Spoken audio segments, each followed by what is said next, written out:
Halo semuanya, pada video kali ini saya akan menjelaskan tentang dynamic routing memakai protokol OSPF.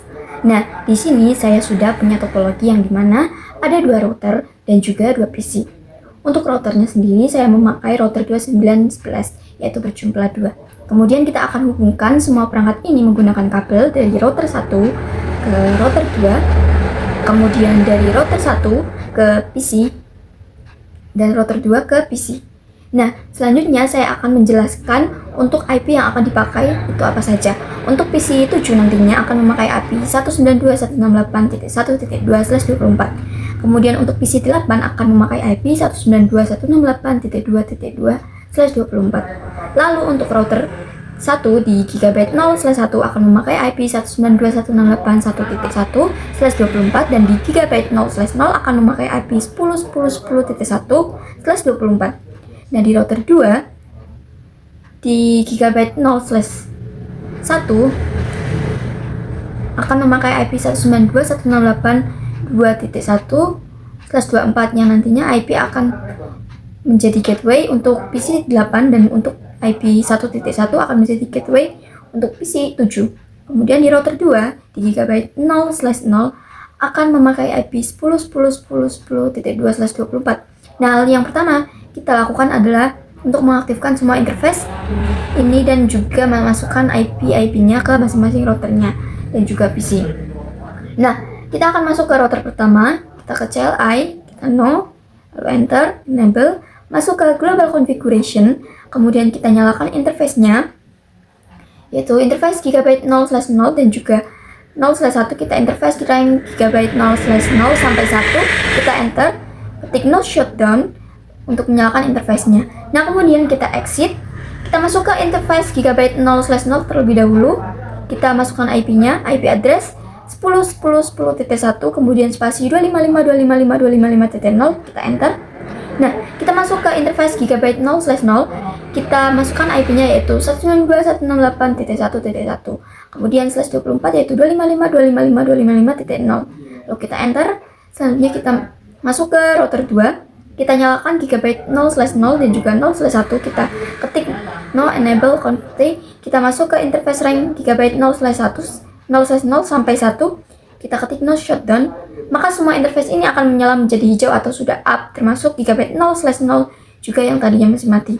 Kita exit, kita masukkan interface Gigabyte 0/0 terlebih dahulu, kemudian kita masukkan IP-nya, IP address, nah yaitu IP-nya 10.10.10.2, subnet masknya yaitu 255.255.255.0, kita enter. Kemudian kita masuk ke interface Gigabyte 0/1, kita enter, kita ketik IP address yaitu IP-nya adalah 192.168.2.1/24, kita enter. Nah, setelah mengkonfigurasi semua router, langkah selanjutnya adalah kita mengkonfigurasi PC 7 dan PC 8. Untuk kita masuk ke PC 7 terlebih dahulu, desktop IP configuration, IP config, kita masuk ke IP-nya yaitu 192.168.1.2, kemudian untuk subnet masknya yaitu /24. Gateway-nya kita memakai 192.168.1.1 yang ada di sini. Nah, selanjutnya kita masuk ke PC 8, desktop IP config, kita masukkan yaitu 192.168.2.2, subnet masknya yaitu /24.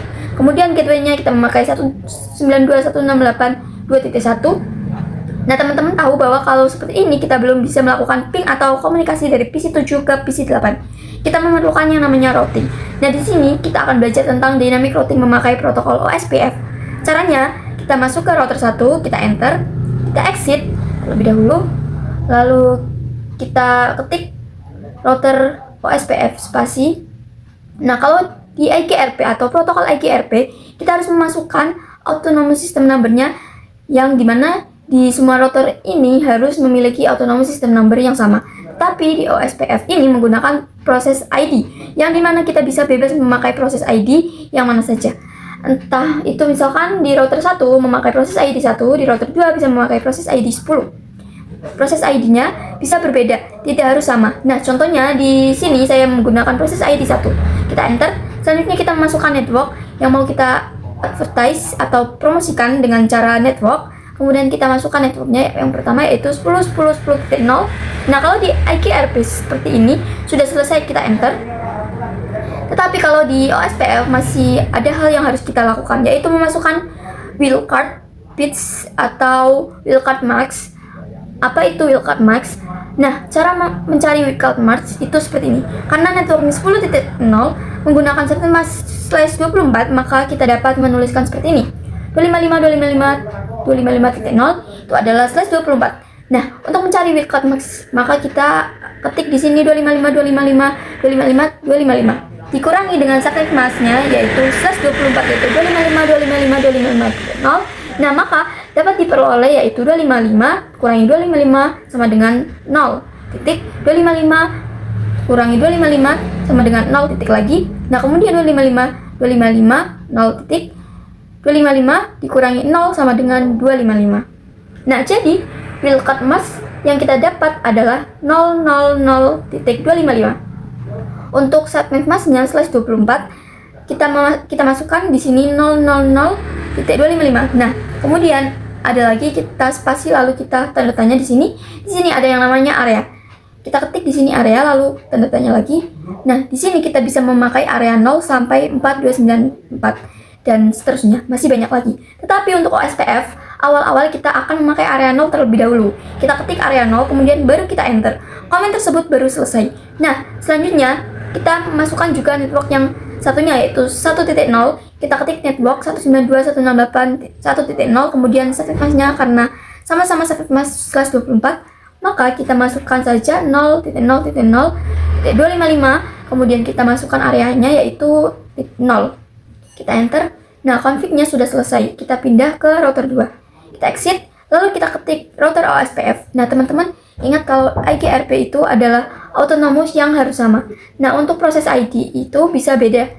Tadi di router 1 kita menggunakan proses ID 1, di sini saya akan menggunakan proses ID 2. Karena proses ID ini bisa digunakan tidak harus sama. Bisa berbeda angka. Kita enter. Nah, seterusnya kita ketik network yaitu 10.10.10.0. Nah, di sini kemudian kita spasi karena /24 memiliki wildcard yang sama adalah 0.0.0.255.